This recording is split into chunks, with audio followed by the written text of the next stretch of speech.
Les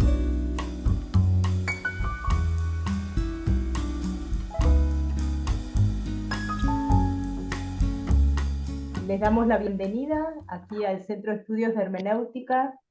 Estamos hoy reunidos para celebrar un nuevo libro de Ramón Rodríguez que tuvo la, ¿cómo decirlo?, la generosidad, es decir, la muestra de su humanidad constante es una constante. Y el habernos ofrecido, Ramón, plantear o presentar tu libro aquí realmente nos honra y nos da una alegría enorme. Una alegría enorme, a su vez acrecentada, ya no se puede decir más que enorme, enorme, enorme, por el hecho de que esta presentación viene de la mano de Alejandro Vigo. Entonces, nuestro agradecimiento porque producción filosófica de esta, no solo de esta calidad, yo todavía no leí el libro, cuando nos llegue, Ramón ya hace un mes lo envió, pero bueno, todavía no llegó y no vamos a perder las esperanzas de que va a llegar, pero conociendo la trayectoria de Ramón, ya estamos como prealegrándonos, como se suele decir en alemán, hay una Vorfreude schon. Entonces, queremos agradecer justamente a Ramón Rodríguez y Alejandro Vigo por este momento que nos hace revivir el hecho del valor de la calidad académica, pero calidad académica como para una reflexión que tenga que ver con nuestras realidades y con nuestras vidas. Para no hacer muy largo la introducción, expreso nuevamente el agradecimiento, Ramón, a vos, Alejandro también a vos, y los voy a presentar, voy a hacer unos pequeños agregados a la presentación que ustedes nos enviaron, porque son agregados de último momento, y que nos dan también nos dieron mucha alegría, así que cualquier reclamo o queja, después me la mandan por mail, y les respondo. Bueno, voy a iniciar entonces esta reunión con la presentación de Ramón Rodríguez. Ramón Rodríguez es catedrático emérito de la filosofía en la Universidad Complutense de Madrid. Es autor de Heidegger y la crisis de la época moderna, que se publicó en el año 1987 y se reeditó en el año 2006. Otra de sus obras es La transformación hermenéutica de la fenomenología, que también se publicó en 1997 y se reeditó en el 2019, formando parte de la colección de la casa, es decir, del centro donde nos encontramos ahora, el Centro de Estudios de Hermenéutica. Una obra más es Del sujeto y la verdad, del año 2004, Hermenéutica y subjetividad, del año 2010, Fenómeno e interpretación, del año 2015, Gadamer, comprender la verdad de la experiencia, del año 2021, y es además Ramón Rodríguez, editor de Métodos del Pensamiento Ontológico, del año 2002. Lenguaje y categoría en la hermenéutica filosófica, del año 2012. Ser y tiempo, de Martin Heidegger, un comentario fenomenológico, del año 2015. Y de la Guía Comares, de Heidegger, del año 2018. Me permito mencionar que la obra, que cuando Ramón nos dijo que era una obra de difusión así general, Gadamer, comprender la verdad de la experiencia, es una obra maravillosa para quienes estamos tratando de transmitir algunos de los elementos o conceptos básicos de Gadamer. Lamentablemente también acá Argentina no llegó, pero bueno, logramos en algún momento tener acceso a ella, y agradecerte así una vez más, Ramón, porque es un material para dar clases invalorable. Ramón además ha publicado numerosos artículos y ha colaborado en diversos volúmenes colectivos en los campos de la ética, la fenomenología y la hermenéutica. Es profesor invitado en diversas universidades iberoamericanas, en Argentina, en Puerto Rico, en Colombia, en Brasil, en Chile, en México, y en el año 2013 recibió el Premio Internacional Franco Volpi. Todo esto, como decimos siempre, es apenas un botón de muestra de toda la labor filosófica y académica del doctor Rodríguez. Gracias, Ramón, una vez más por brindarnos hoy este nuevo espacio, y el libro vamos a dejar que lo presentes vos mismo o tú mismo. Sí. No vamos a decir ya, vamos a dejarte la exclusividad que vos pronuncies el título y que nos cuentes tu libro. Entonces, paso a presentarles a Alejandro Vigo. Alejandro Vigo nació en Buenos Aires, es profesor en filosofía y licenciado en filosofía por la Universidad de Buenos Aires y doctor en filosofía por la Universidad de Heidelberg. Esto es en Alemania. Ha sido becario del CONICET en Argentina, luego del DAAD en Alemania y de la Fundación Alexander von Humboldt, también alemana. Enseñó en las universidades de Buenos Aires, en la Universidad de los Andes, en Chile, en la Universidad Católica de Chile y en Navarra entre los años 2006 y 2020. Y hoy, es decir, actualmente, se encuentra nuevamente en Chile y es profesor titular ordinario del Instituto de Filosofía de la Universidad de los Andes, allí en Santiago, donde se encuentra ahora. Es autor de 17 libros y coautor de otros 5. Ha editado o coeditado 15 libros y publicó más de 150 artículos y capítulos de libros en publicaciones especializadas. Entre los años 2006 y 2017 fue miembro titular del Institut National de Filosofía en París, perdón, lo pronuncié en alemán, y después en el 2017 perdón, y después, desde 2017, es miembro emérito. Desde el 2014 es miembro del Consejo Directivo del Centro de Estudios Públicos, Santiago de Chile. Desde el 2020 es miembro del Consejo de la Martin Heidegger Gesellschaft, que se encuentra en Metzger, en Alemania. En 2010 recibió el premio Friedrich Wilhelm Bessel, que fue otorgado por la Fundación Alexander von Humboldt en Bonn, en reconocimiento a la trayectoria en la investigación en filosofía. En el 2017 recibió el Premio Internacional de Filosofía Antonio Iannone. Luego, en el año 2023, recibió el Premio Internacional Franco Volpi de la Sociedad Iberoamericana de Estudios Heideggerianos. Y quería agregar a esto el libro que acaba de ser presentado hace un par de semanas, o sí, unas semanas, que es un libro homenaje a Alejandro, la ceremonia se realizó en la universidad, en su universidad en Chile. El título del libro es Praxis e Interpretación, un homenaje a Alejandro Vigo, nada menos que en la editorial Olms. El libro salió el año pasado y en la ceremonia en la que se presentó este libro se hizo una suerte de síntesis de todas las 3 partes que componen esta obra. Y bueno, como podrán quizá imaginar, los autores y las autoras son eh, un ramillete, para decirlo así, de personas dedicadas a la filosofía con mucha trayectoria y que le hacen un homenaje a Alejandro. Así que eso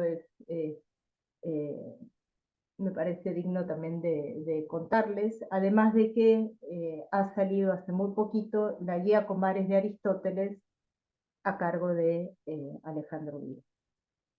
Bueno, habiendo hecho esta presentación, entonces los invito a disfrutar de este encuentro, y el formato que vamos a tener en la reunión de hoy es parecido, similar a lo que hicimos hasta ahora siempre, que es un inicio del diálogo. Así se titularon las piezas de discusión que les llegaron como invitación a cada uno y a cada una, y luego, una vez que el profesor, el doctor Ramón Rodríguez nos cuente, nos presente su libro, se entabla la conversación con Alejandro Vigo y al final, por supuesto, al final quiero decir en la última parte, tenemos el espacio para quienes quieran hacer alguna pregunta, comentario, tengan ese lugar también. Muchas gracias otra vez Ramón, Alejandro, y ya les paso entonces, ahí va el testimonio de la palabra. Muy bien, muchísimas gracias Laura por la generosísima presentación. Y he de decir lo primero que el que tiene que estar agradecido soy yo. Agradezco enormemente al Centro de Hermenéutica de la UNSAM con el que estoy, digamos, tan unido desde hace ya muchos años. Son varias veces las ocasiones en las que hemos podido hablar, participar y convivir allí. Y es, por así decir, mi punto más cercano de encuentro en Buenos Aires, de manera que estoy encantado de poder otra vez estar con vosotros. Lo único que lamento es no estar físicamente, que es lo que me gustaría. Buenos Aires es una ciudad que me apasiona en fin, no pierdo la esperanza de volver en algún momento, ¿verdad? Bueno, de verdad que, por supuesto, agradezco muchísimo a Alejandro. Alejandro es, en fin, no lo digo sin ambajes, ¿no? En ciertos sentidos, mi alter ego filosófico. Hemos coincidido en tantas veces y sobre todo con una confluencia de perspectivas y de cercanía que yo no he encontrado, desde luego, en España, y por eso tengo un particular agradecimiento a que Alejandro esté aquí. Lo único que lamento es no haber podido estar en la sesión de homenaje, pero al menos escribí en el texto, o sea que algo queda, ¿no? Eh, Bien, pues entrando un poco en la materia, la situación de profesor emérito tiene unas ventajas notables, ¿no? Entre otras, que uno puede, desembarazado ya de obligaciones docentes inmediatas, pues dedicarse un poco a lo que le gusta y en el mejor sentido. O sea, voy a la facultad de vez en cuando, pero a hacer lo que quiero hacer, no estar constreñido por el programa académico, ¿verdad? Y eso me ha permitido, entre otras cosas, pues volver sobre todas las cosas escritas durante tantos años ya, ¿eh? Y este libro es el resultado de una especie de rehacer, recomponer y revisar escritos sobre metafísica en los últimos años, ¿no? Lo he llamado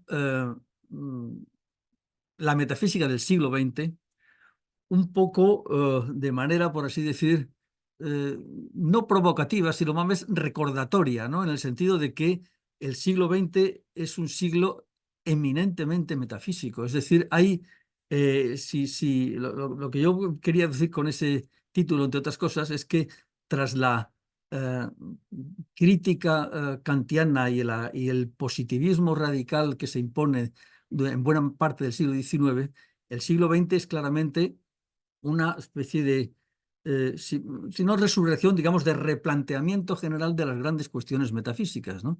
De manera que hay una riqueza de posibilidades en el siglo XX para replantear no ya problemas clásicos, sino innovarlos de una manera muy profunda, ¿no? Y en ese sentido, claro, yo he querido decir, bueno, estos son, digamos, momentos fundamentales del planteamiento metafísico de fondo en el siglo XX, ¿no? Y claro, ahí uno tiene que atenerse a lo que es su biografía intelectual. Yo me he movido siempre en el campo en el ancho campo de la fenomenología, digamos así, entendiendo por tal, digamos, la corriente, no la ancha corriente fenomenológica, no una escuela determinada. Y en ese sentido, es en ese campo donde yo he visto las innovaciones más profundas en el campo de la metafísica, ¿no? De manera que yo he dedicado, por así decir, he recompuesto el libro a partir de trabajos de los últimos 10, 15 años o más, a- con esa perspectiva. O sea, ¿qué es lo que ha contribuido, diríamos así, la corriente fenomenológica hermenéutica a la renovación y a la investigación en el campo de la metafísica. Y a su vez, como yo, lo sabéis, algunos de los que estáis ahí, ¿no? Lo que más me he preocupado, lo que más he trabajado en este ámbito ha sido el pensamiento de Martin Heidegger.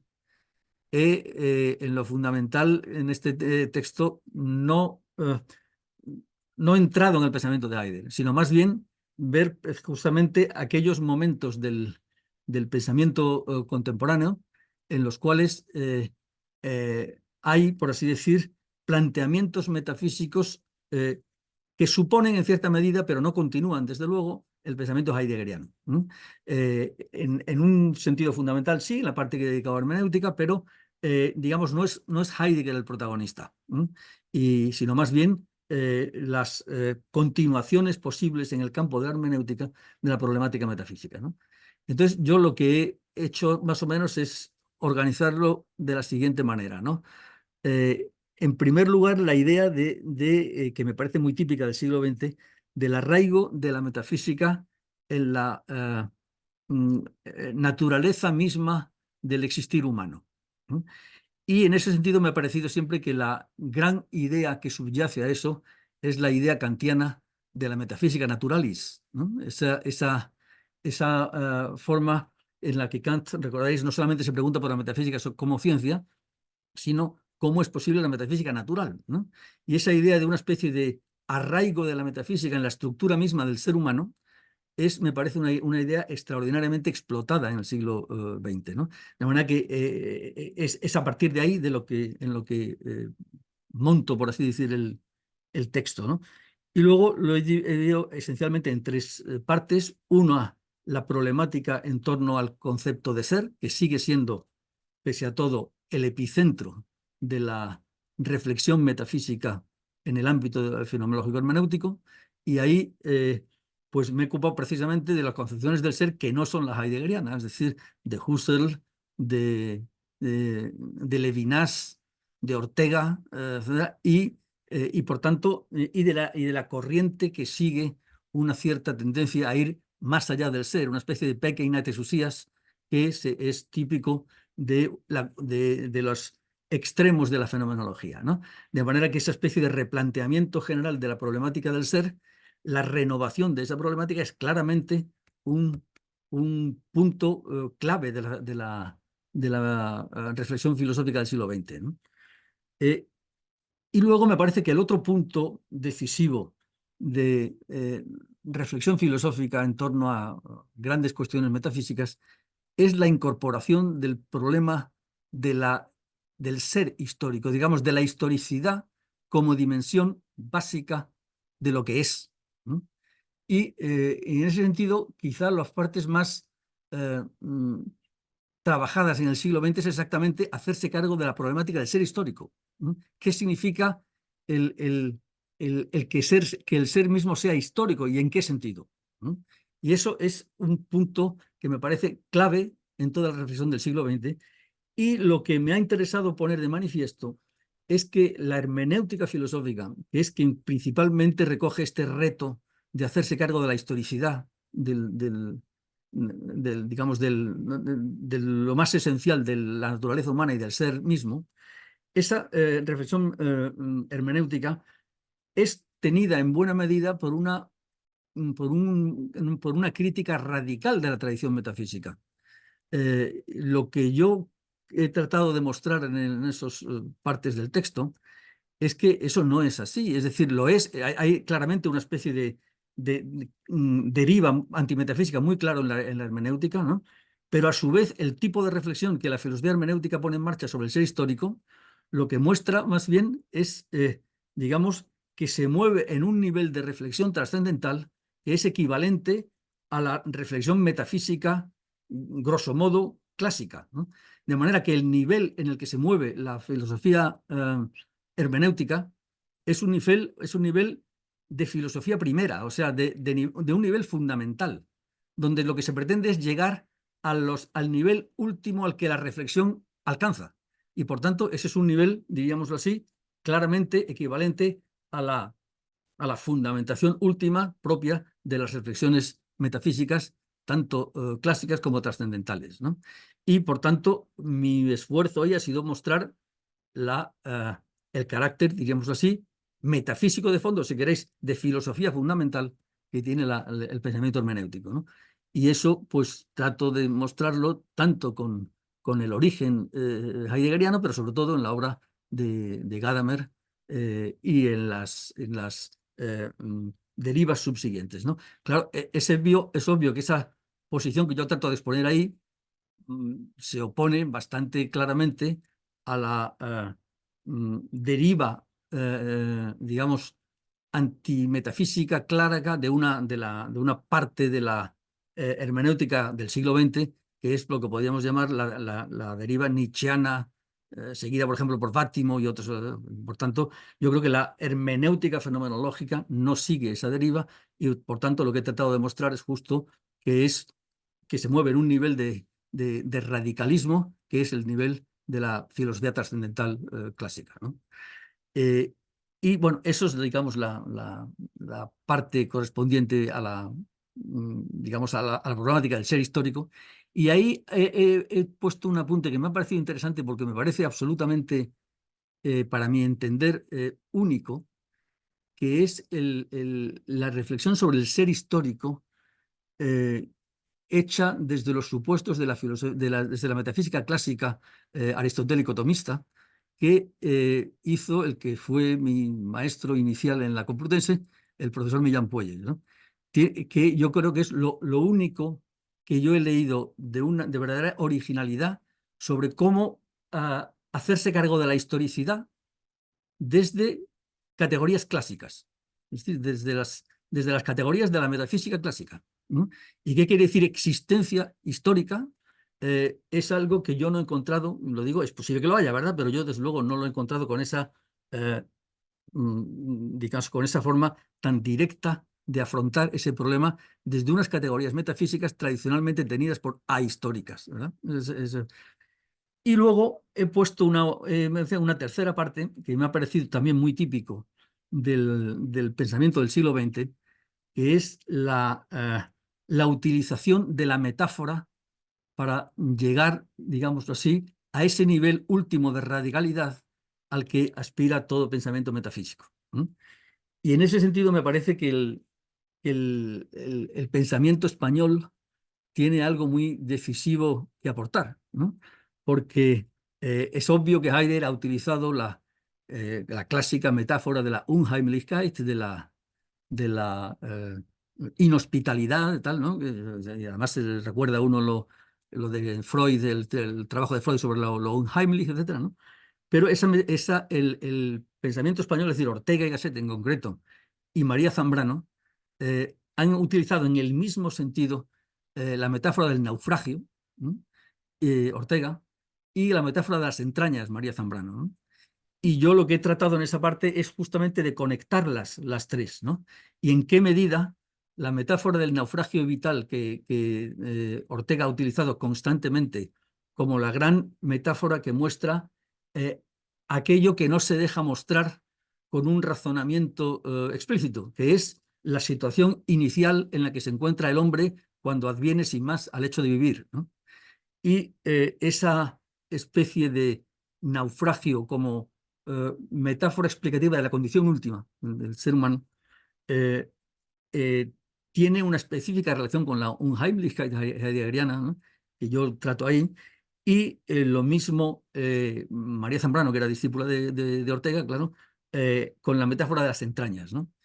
Y a eso le he añadido la otra, que me parece gran metáfora junto con la del extranjero, que en el fondo es reducible a la inhospitalidad, la metáfora del viaje, del viajero, ¿no?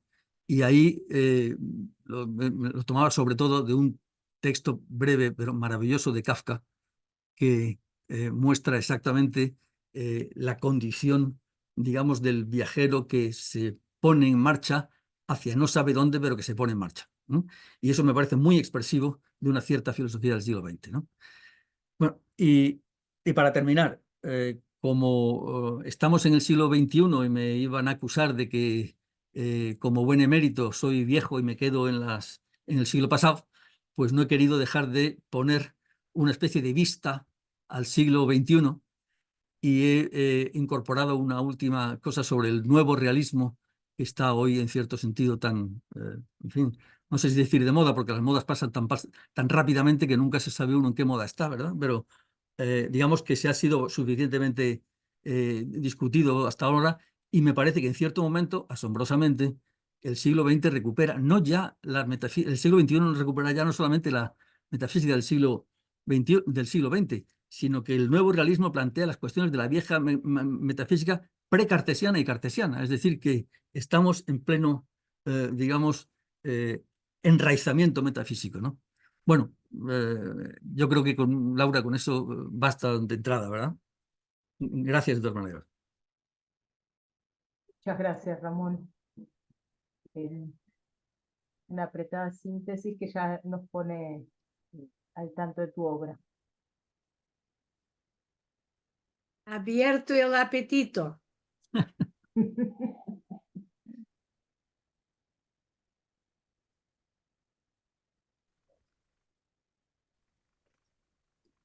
¿Vas a dar la palabra, Laura? Yo estoy a la espera. Sí. Ah, perdón. Perdón, sí. Te estaba buscando en la pantalla, perdón. ¿A mí? Sí, porque hay mucha gente y no, ahí está, ahora sí. Bueno, no, yo estaba con mute porque si no los sonidos ambientes se interfieren mucho, ¿no? Sí. Ahora, bueno, a ver, lo primero es agradecer, naturalmente, pero no puedo agradecer la presentación de Laura porque en realidad es un sabotaje, porque después uno decepciona, ¿no? Laura le pone tanto énfasis a la presentación de los amigos, ¿eh? Y ya te he dicho muchas veces que hay que llamar a enemigos para presentar a la gente, que son los únicos objetivos, pero a uno le dan la posibilidad de no decepcionar después, ¿no? Pero bueno, para mí estar con Ramón aquí, y además veo, no puedo hacer excepción de personas, pero una excepción voy a hacer, aunque tendría que ser varias. Quiero saludar a Irene Borges, muy especialmente. Verla ahí en el público para mí es un enorme agrado, un honor. Tendría que estar ella hablando y va a hablar seguramente. Una queridísima y admirada colega. Y bueno, de Ramón, ¿qué puedo decir yo? ¿No? Es decir, no voy a hablar de Ramón en general, voy a hablar de su libro un poquito, porque realmente yo estoy muy deleitado por el libro, ¿no es cierto? Yo conocía unos cuantos de los trabajos que hay aquí, ¿no? Algunos me han sorprendido. Por ejemplo, el trabajo sobre Millán Puelles que acaba de mencionar Ramón, para mí fue un absoluto descubrimiento, por las razones que acaba de decir Ramón. También un trabajo sobre Ortega y el ser, asunto sobre el cual yo no tenía noticia, ¿no? La transformación de la noción de ser en Ortega, que también es muy interesante, ¿no es cierto? Pero quiero decir algo que quizá Ramón no menciona, pero que supone en su presentación. Aunque estos trabajos ya habían sido publicados y por lo tanto son accesibles de otra manera, por lo menos en una forma parecida, yo, yo creo que este libro tiene un valor también tremendo, además de los trabajos, porque tiene una introducción espectacular. La introducción del libro es un texto imperdible. Hay un prefacio, que es un prefacio como tiene que ser, digamos, como se hace generalmente las introducciones, Ramón lo hizo en el prefacio, ¿no? En cambio, la introducción es un texto meditado sobre la cuestión que es el hilo conductor aquí de fondo, que merece estudio como si fuera un paper más, ¿eh? Y quizá mejor que los papers. Quiero decir, es el producto de un decantado, de una reflexión que a mí me dejó muy impactado. Esa introducción está dedicada al problema de si la metafísica puede caer en el olvido. Y con arreglo a esa pregunta, Ramón tira, digamos, de las cuerdas de los tres ejes principales del libro, ¿no es cierto? Esta noción de metafísica natural y el enraizamiento de la metafísica en la existencia. Sobre esa base, la modificación y radicalización, en un sentido diferente, de la idea de trascendentalidad. ¿Sí? Y luego, en conexión con eso, la recuperación de la conexión de la metafísica con el discurso sobre los límites de la propia trascendencia consciente de sí y de su finitud, que es el recurso a la metáfora. Y aquí me gustaría hacer una reflexión ridícula, si se quiere, y ridículamente olvidada. El parentesco de la metafísica y la metáfora es tan viejo como Aristóteles, al menos. Porque lo que nosotros llamamos metáfora, lo que Aristóteles llama analogía. Y el principio fundamental de toda la metafísica prekantiana fue el pensar de la analogía. Naturalmente, cuando se quiso distinguir nítidamente metáfora y metafísica, o discurso metafórico y discurso metafísico, se intentó establecer en el discurso propiamente filosófico unas restricciones conectadas con exigencias específicas que debía cumplir el discurso analógico para ser además metafísicamente relevante. En el contexto post-kantiano y postmoderno, la reaparición de la metáfora no es algo nuevo en sede metafísica. Lo que quizás sea nuevo es que el parentesco de metafísica y metáfora, o de metafísica y discurso metafórico, se hace todavía más estrecho porque se exige menos todavía del discurso metafísico, justamente por el descredimiento sobre la metafísica precrítica que impregna el discurso contemporáneo. Pero es un acierto enorme recuperar también ese aspecto de la cuestión, ¿no? Yo no voy a extenderme sobre el libro porque lo interesante es oír a Ramón aquí, ¿no? Yo quería simplemente decir que me parece que este es un libro de lectura imprescindible para los que estamos interesados en estas cosas, porque además este libro tiene las características en general de la producción de Ramón. Yo creo que aquí Irene y los demás colegas, Carlos Di Silvestre, Jan, muchísima gente que son lectores y colaboradores de Ramón en muchos niveles y que saludo, van a confirmar esto evidentemente. Ramón es una de las pocas personas que, además de conocer todo este campo en nuestra lengua, prácticamente el campo hermenéutico no hay nadie que lo conozca como Ramón. En el campo fenomenológico, Ramón y el profesor Walton probablemente, pero en el campo hermenéutico yo creo que Ramón es el representante más connotado que tenemos en nuestra lengua, porque además conoce toda la tradición de la hermenéutica continental, incluyendo Ricoeur, incluyendo Bátimo. Es decir, aquí no es solamente Heidegger y Gadamer, sino una cantidad de otras cosas. El acierto de Ramón para poder ver los puntos fundamentales de fondo y no perder jamás esa elegancia austera de su lenguaje y esa capacidad de formulación cristalina es magistral. Y yo creo que todos los que nos interesa la filosofía, si queremos hacerle caso a Kant de aquello que no se aprende filosofía, sino que se aprende a filosofar, tenemos en este libro una muleta importantísima para nuestros pasos titubeantes en el camino del filosofar, ¿no es cierto? Porque realmente es un libro que está lleno de reflexión filosófica por todas partes, ¿no? Justamente gracias a su despojamiento de toda parafernalia técnica, por así decir, ¿no? Que utilizada tantas veces para ocultar la falta de dominio de lo esencial, ¿no? Aquí esto se expone de manera nuda, pero justamente ¿por qué? Porque hay algo que exponer, ¿no? Porque hay mucha reflexión de fondo. Así que yo le quiero agradecer a Ramón este precioso libro, haber tenido tiempo para compilar estos trabajos y para escribir semejante introducción, que es un trabajo realmente que por sí solo ya valdría la pena todo lo demás, ¿no? Así que bueno, mi pequeña Würdigung, diré en alemán, mi pequeño acto de honra a este magistral texto es esto, no es mucho más, y ya la conversación nos llevará por donde Ramón diga. Muchas gracias, Alejandro. También le puedo hacer una pregunta para Sí. darle algún lugar a que él les ponga, no sé. No. En fútbol sería Sí, sí. tirarte un centro, Ramón. Vale. Bien, yo remato a puertas, ¿eh? Bueno, entonces le tiro un centro. Mira, a mí me interesa mucho que profundices un poquito aquí, que expongas aquí esa intuición que yo desde mi modestísima posición comparto 100%, que es que esta lectura de la metafísica, Kant se lee en dos direcciones, ¿no? Kant fue leído como el crítico de la metafísica, y de ahí deriva una tendencia, digamos, y una corriente antimetafísica, que muchas veces se reclama kantiana, pero que es antikantiana en un sentido, porque Kant fue un pensador metafísico del siglo XVIII, no fue un antimetafísico del Círculo de Viena o algo así. Pero Kant puede ser leído en esa dirección, y la otra dirección, que es que a la espalda de eso, Kant tiene una comprensión de la metafísica que ata el cabo de la metafísica al lugar de donde surge, como dice Heidegger, del preguntar filosófico, y donde no podía ser erradicada, que es el existir. Y a eso le llama Kant, a eso tematiza Kant bajo esa noción tan bonita de metafísica naturalis, que se remonta a la primera sentencia de la metafísica de Aristóteles, ¿no es cierto? Claro, claro. Porque también Aristóteles presenta una génesis natural de la ciencia metafísica, en el libro primero. Entonces, al poner atención, hacer foco en eso, Ramón lo ha hecho además en sus trabajos que también comparte con Irene sobre la lectura heideggeriana de Kant y en particular del Kant práctico, que son los dos que en lengua castellana han hecho algo al respecto, Irene y Ramón.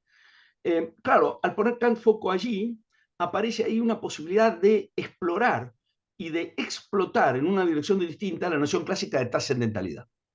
A mí me encantaría si nos puedes decir algo sobre esta conexión secreta entre, digamos así, perseguir la metafísica hacia un anclaje existencial y reformulación de la idea de trascendentalidad, Sí, que creo que es un eje central de tu libro. sí, sí. De acuerdo, totalmente. O sea, a mí me parece en ese aspecto que el aprovechamiento de la idea de metafísica naturalis no puede ser solamente decir que la metafísica arraiga en el hombre, como tú dices, sabes muy bien, eso lo sabemos desde el libro primero de la metafísica de Aristóteles. Se trata más bien, claro, de pensar cuál es el modo de ese arraigo y en qué medida la reflexión que parte de ahí no tiene más remedio que elevarse, por así decir, no elevarse, sino más bien retroceder a un nivel trascendental, ¿no? Y claro, a mí me parece que en ese aspecto la gran idea kantiana del arraigo de la metafísica en la estructura misma de la razón, como muestra en la dialéctica trascendental, ¿no? Tiene su continuidad en el siglo XX en el sentido de que la apertura radical al ámbito abierto del ser, en el sentido heideggeriano, es decir, a la totalidad de lo existente, eso forma parte, está inscrito no ya en la estructura de la razón, obviamente, sino en general en el estar en el mundo mismo del hombre, ¿no? Entonces, esa especie de estar en el campo abierto de la donación de las cosas en sí mismas, tal como se nos muestran, eso lleva necesariamente a pensar algo así, cómo tiene que ser el tipo de ser que, cómo tiene que ser el hombre que está en medio de la realidad para poder hacer, entre otras, para poder, digámoslo así, que las cosas se muestren como siendo ellas mismas y por tanto tener un trato con las cosas que no es puramente representacional, sino estar en medio de ellas, ¿no? Y donde eso se ve más claramente aún es en la filosofía práctica, o sea, la forma de que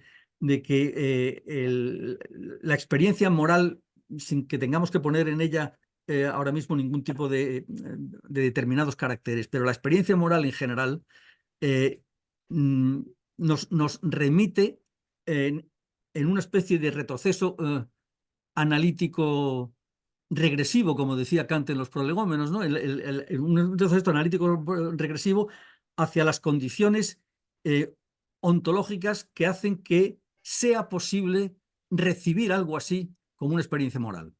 Y todo eso conduce necesariamente a planteamientos trascendentales últimos metafísicos. Pero, y en eso sí que me parece que lo es típico de la metafísica, del pensamiento del siglo XX, que ese retroceso trascendental tiene más el carácter del retroceso de la filosofía trascendental, del pensamiento trascendental kantiano, que de las propiedades trascendentales del ente en el sentido de la ontología clásica. Pero es profundamente metafísico, puesto de lo que se trata es de tratar de llegar al nivel último de inteligibilidad y de estructura ontológica a partir de la cual se entiende lo que se nos da, ¿no? Y esa forma de pensar es trascendental, y es trascendental en el sentido kantiano del término, ¿no?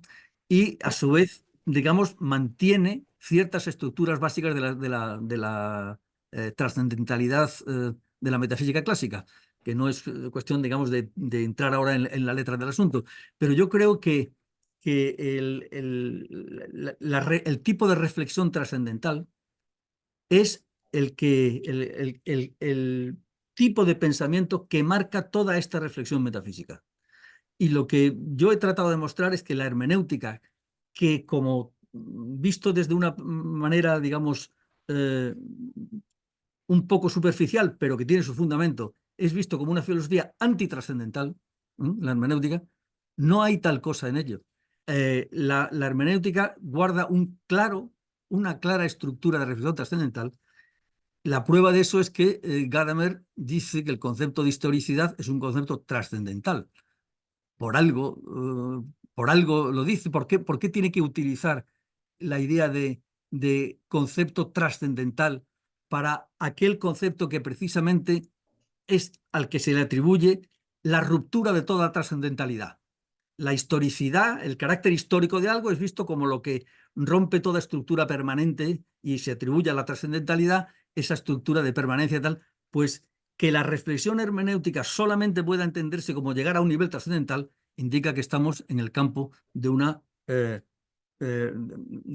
tipo de reflexión metafísico trascendental, sin la cual no se entiende ni la propia pretensión de la hermenéutica. Eso es lo que, en cierto modo, he tratado de mostrar en concreto en el pensamiento del Gadamer de Verdad y Método y de tantas otras cuestiones, ¿no? Pero yo creo que sin la perspectiva trascendental no se entiende el pensamiento del siglo XX, ¿no? E incluso no se entienden ciertas posiciones antitrascendentales, cuyo forma de oposición a la trascendentalidad no solamente exige entender lo que es esta, sino que llegan de una u otra forma a momentos trascendentales del mismo tipo, ¿no? Podríamos discutirlo con las formas de hermenéutica antitrascendental y mostrar unas concomitancias trascendentales curiosas, ¿no? No. Bueno, no sé si puedo tirar de este acuerdo un poquito más todavía para ir en una dirección, porque claro, Ramón es conocido como alguien que se dedica a la hermenéutica, pero Ramón es un gran conocedor de la metafísica clásica. Ya acaba de mencionar su formación con el profesor Millán Puelles, ¿no es cierto? Que era uno de los pocos que en su día supo conectar de esa manera creativa la metafísica clásica con la fenomenología, ¿no es cierto? Y con la filosofía trascendental alemana en general, ¿no? Tú sabes que yo estoy muy preocupado de Kant en los últimos años, bueno, ya hace tiempo, pero ahora estoy en algo que es un proyecto que nunca termino, como me pasa habitualmente, pero sobre la idea de Kant y una metafísica reflexiva, ¿no? Quería preguntarte esto para darte ocasión de decir algo. Tú tienes algún trabajo también sobre los trascendentales en la metafísica clásica, ¿no? Que has expuesto, y yo he estado presente en alguna conferencia que has dado sobre la transición de la versión clásica, de la trascendentalidad, la versión moderna, una en México, pero en fin, conozco lo que tú haces sobre eso, pero quizás no todo el mundo lo ha oído. Claro, tú dices, bueno, hay diferencias y hay continuidad entre la versión clásica tradicional de la trascendentalidad y la versión moderna, ¿no? Y uno puede enfatizar la diferencia y también hay factores de continuidad, ¿no? Evidentemente, esta manera de estar en lo abierto, por así decir, que es el modo de tematizar la trascendentalidad desde una subjetividad pensada como un trascenderse a sí mismo, ¿no es cierto?, que ya está en Kant y que luego es el hilo que toma Heidegger reformulando la idea del sujeto. Eso es una vía. Cuando uno lo ve desde el punto de vista de la metafísica clásica, esa vía está presente, el hombre se encuentra con la inteligibilidad del mundo, ¿no? Pero además hay una explicación, digamos así, adicional de por qué el mundo es inteligible con la remisión a otro intelecto, ¿no? Es como si el espacio iluminado en que se encuentra el hombre, digamos así, tuviera a su vez referencia a un intelecto diferente, ¿no? Que es el que explica, desde el punto de vista metafísico, por qué hay inteligibilidad en el ente, en definitiva, ¿no? Eso es el esquema de Tomás, todos, Suárez, ¿no? A mí, lo curioso es que Kant, que es el que centra la cuestión en lo que después fue el hilo conductor de la versión moderna de la filosofía trascendental, del pensamiento moderno sobre la trascendentalidad, en la tercera crítica recupera el otro concepto de trascendentalidad, ¿no es cierto? Cuando dice, bueno, desde el punto de vista de la reflexión y del uso de la facultad de juzgar, ¿no es cierto?, y del uso teleológico de la facultad de juzgar, la manera de dar cuenta, en último término, de la inteligibilidad del mundo es la referencia a un intelecto que no es honesto, ¿no? Es decir, hay como un punto de articulación de las dos nociones de trascendentalidad en Kant, con la diferencia, creo, sin embargo, de que Kant introduce el segundo punto en sede reflexiva, sin pretender que eso sea conocimiento en el sentido de la primera crítica, ¿no? Kant, por lo tanto, está en ese equilibrio inestable, ¿no? Que luego se desgaja, ¿no? ¿Es sostenible lo que pasa después sin el aspecto reflexivo que introduce Kant? Quiero decir, si uno cancela lo que hay de ontología en Kant, para decirlo en términos de Heidegger, ¿no? Porque eso es como la culminación de la ontoteología en Kant, ¿no es cierto? Es una ontoteología de carácter reflexivo, pero ontoteología al fin. Si uno cancela ese giro ontoteológico, ¿qué queda de la noción de trascendentalidad, digamos, que heredan los hermenéuticos, los post-kantianos? ¿Es todavía autosustentable? ¿Es convincente el modelo heideggeriano para dar cuenta de eso? ¿Qué dirías tú sobre esa pregunta, que quizás es en beneficio propio, para entender yo mejor?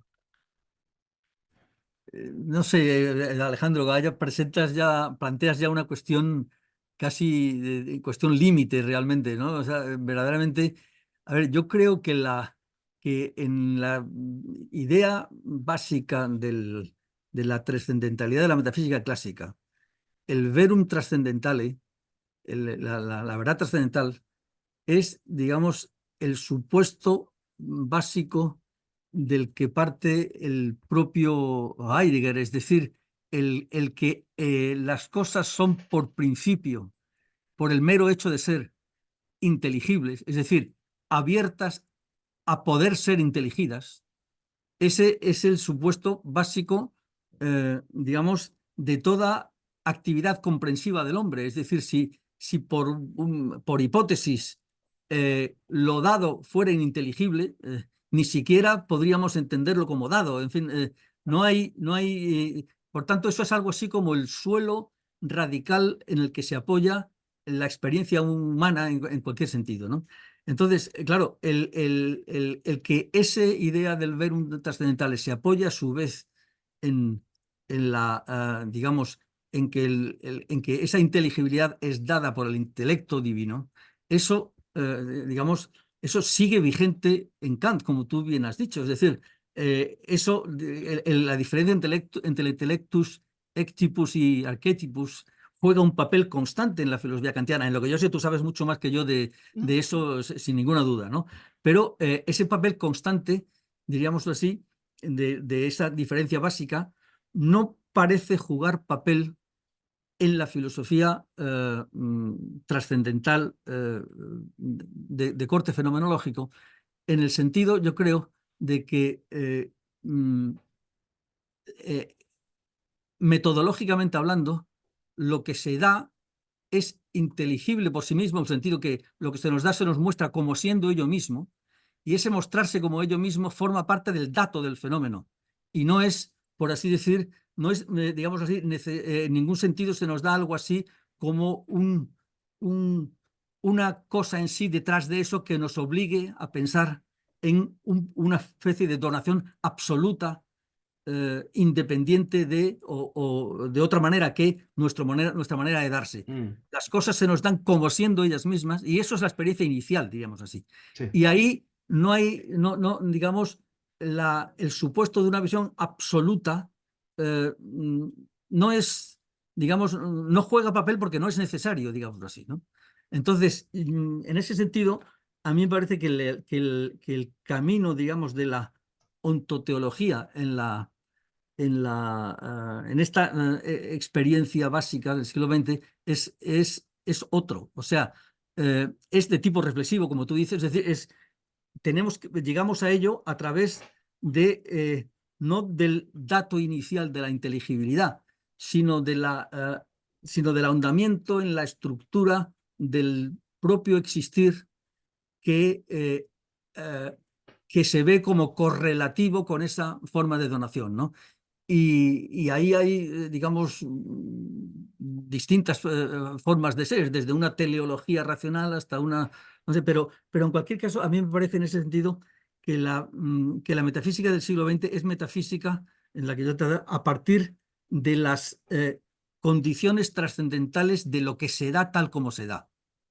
Y eso es, y por tanto, la distinción clásica de toda la metafísica racionalista que hereda Kant no juega un papel inicial, digámoslo así. Inicial, claro. Claro, bueno, el adverbio, bueno, lo clave acá es el adjetivo, ¿no? Lo inicial, porque en Kant tampoco es inicial, pero al final retorna.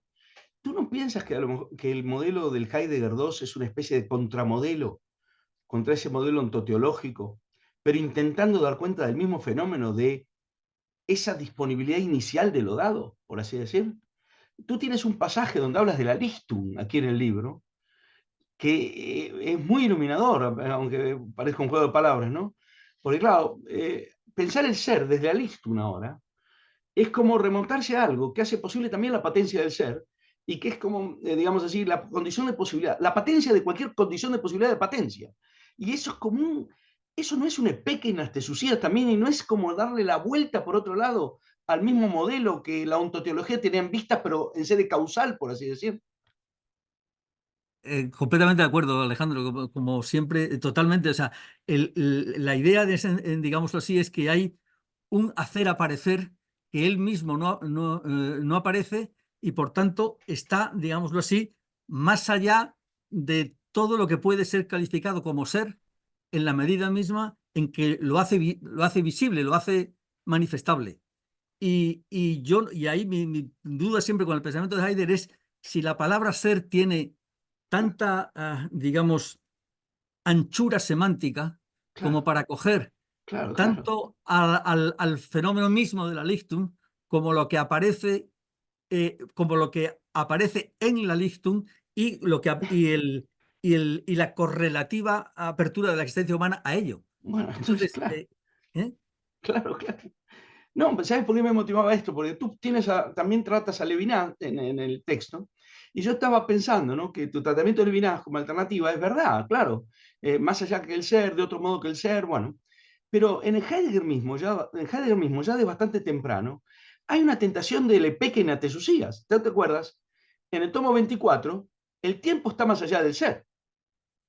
Y dice en los parágrafos finales del tomo 24, se menciona el pequeña tesucías, ¿no? Como el tiempo como horizonte de la comprensión del ser. Y cuando viene el pensamiento del Erasmus y el ser tachado y la Lichtung y todo eso, es como que tampoco alcanza con el ser, ¿no es cierto?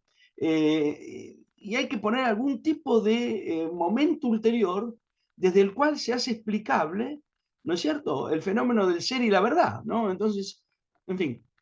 Yo iba a decir mi tendencia, yo además, no soy un gran conocedor de la obra del segundo Heidegger.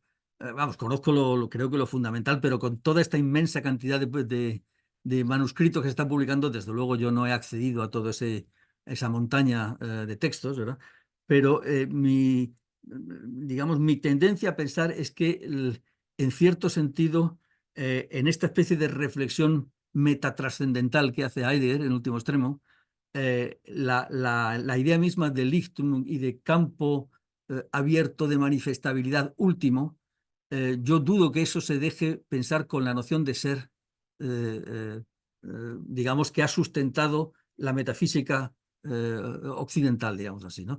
Porque Claro, claro. por mucho que estires Hmm, el ser, el onjos alecés aristotélico, por claro, mucho que lo estires, no te da para tanto, no sé cómo decir, ¿no? claro. Y, Y aquí, y me parece difícil que eso que queda detrás siempre de todo hacerse algo manifiesto pueda pensarse con la palabra ser que de una u otra manera implica, como Heidegger ha dicho tantas veces, la estructura de esencia y existencia. En fin, no sé cómo del algo que es. En fin, ¿no? hmm.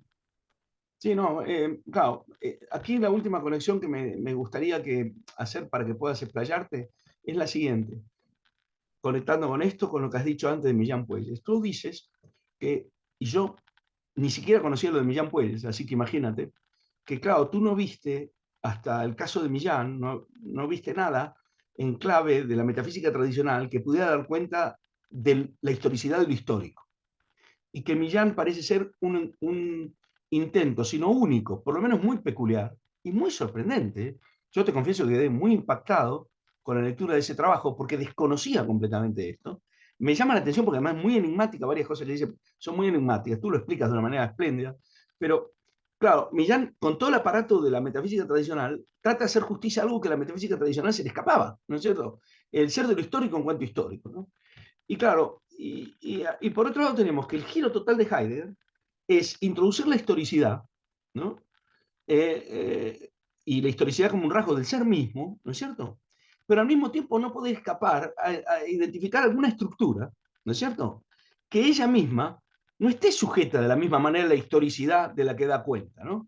Entonces, claro, uno tiene ahí ese nivel de la narrativa histórica y metahistórica que hace Heidegger, el segundo Heidegger, pero por otro lado, las estructuras que está tematizando, de alguna manera, son estructuras, no digo estáticas, pero son estructuras, digamos, posibilitantes de ese modo de aparecer, epocal, etcétera, y no parece que ellas mismas estén sujetas a la epocalidad, ¿no?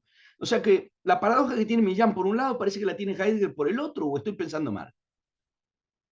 Creo que el problema básico, digamos, en Heidegger, en lo que yo, digamos, recuerdo de los años que dediqué un poco a tratar de inteligir el problema, el pensamiento de la historia del ser, diríamos así, es que, claro, lo genuinamente histórico, la historia que vivimos y en la cual estamos inmersos, etcétera, procede siempre de un momento de ocultamiento que envía esa historicidad, por así decir, a nuestro estar inmersos en ellos, a nuestra experiencia, digamos así, pero aquello que envía o destina el momento histórico, a su vez, no se ve, si hay que pensarlo también históricamente, o queda detrás de la historia en en un tipo de historicidad que no puede ser la misma a la que asistimos, no, que no puede ser la misma de lo enviado. Es decir, permanece ahí la estructura, en cierto modo. En fin, Irene, que sabe mucho más que yo de esto, podrá decir algo luego, ¿no?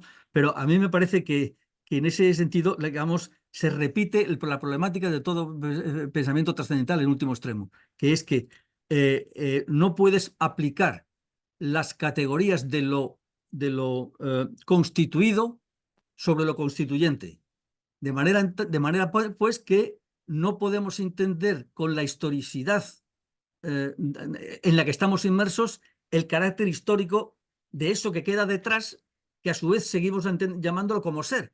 Pero claro, ser en qué sentido, digámoslo así, ¿no? Y eso es un problema ya, en último extremo, casi podemos decirlo, metatrascendental. O sea, ¿no? Claro, claro, claro, sí, sí, bueno, en fin. Sí, bueno, yo no sé, Laurita, manejar los tiempos vos, así que yo no sé si esto, Sí, ujú. si cuando damos paso a que hable el resto de la gente, y si no, yo tengo un par de cosas más, Sí, pero sí. vos me decís. Sí, no, si querés podemos extender un poquito, un poco más, y después entonces en un cuarto de hora abrimos la ronda. Bueno, no, bueno, habría mil cosas, yo tengo un montón de notas, tengo muchas páginas, pero no voy a entrar en eso, ¿no? Sí, claro. Porque la verdad que aprendí muchísimo del libro, Ramón, y eh, aprendí muchísimo del libro en casi todos los niveles, ¿no? Es decir, no es retórica esto, ¿no? También me interesó mucho, ¿no es cierto?, el modo en que tú tratas el problema del ser en Husserl. Mm. Porque claro, ahí, como un poco siguiendo también la vía de Fink, ¿no? Tú muestras, Mm. digamos así, cuál es el rendimiento y el límite de la concepción husserliana. Obviamente tu perspectiva es una perspectiva que tiene más impregnación heideggeriana, ¿no? Sí, claro, sí, Querido sí. Roberto Walton y Sin posiblemente dudas. nuestro Roberto Rubio que acaba de entrar, por lo menos yo recién lo veo, hoy haría Sí. más matices. Ujú. Pero en todo caso, el que tiene que hablar hoy eres tú y yo te diría, ¿por qué no reflejas un poquito esto? Porque conecta con este problema que acabamos de ver, ¿no es cierto? Ujú. De en qué medida lo que entendemos por ser no está leído siempre en dirección de un aparato categorial que él mismo tiene ese carácter de fijeza. Aún Sí. allí donde en el nivel metateórico estemos tratando de dar cuenta de la historicidad, de la physis, de la aletheia, como le queramos llamar, a esa dinámica del acontecer. Y en Ujú. Husserl posiblemente hay un límite más cercano, pero Husserl estaría o no en el mismo laberinto, por así decirlo. Sí, yo, a ver, cuando... Se te cortó el sonido, Ramón. Ramón, se cortó tu sonido. Perdón, Ahora sí. digo que como siempre, das en el clavo. Cuando yo hice ese trabajo sobre Husserl, fue obligado, por así decir, para tratar de entender el pensamiento de Heidegger. De manera que yo dije, bueno, yo estaba entonces escribiendo en fin, con el joven Heidegger y demás, y entonces yo quería entender a fondo la crítica de Heidegger a Husserl en fin, en los prolegómenos al concepto de tiempo, ¿no? Y ahí, claro, necesitaba, por así decir, bueno, ¿qué dice Husserl realmente sobre el ser? Si no quiero simplemente dejarme llevar de la mano de Heidegger de cualquier manera. Entonces, digamos, me metí un cierto tiempo en investigar eso y a lo que llegué es a esa conclusión que me la han criticado algunos husserlianos, en el sentido de que soy demasiado... o sea, como si barriera un poco pro domo mea, digamos, ¿no? Que no sé por qué no es mea, porque yo no tengo ninguna particular afinidad específica con Heidegger, pero que lo necesitaba de alguna manera, ¿no? Bueno, y yo veía claramente dos cosas, que es lo que me interesa. Uno, que el concepto de ser de Husserl, en último extremo, está muy ceñido a la noción de objeto, ¿no? Y que cuando Husserl dice el ser... hay dos grandes, en el famoso texto de Ideas 1, ¿no? Hay dos grandes, el ser como concepto y el ser como... El concepto, el ser como concepto y el ser como realidad, digamos así. Entonces, eso, el único concepto que vale para los dos es el de la ontología formal, y el de la ontología formal está tejida en torno al concepto de objeto.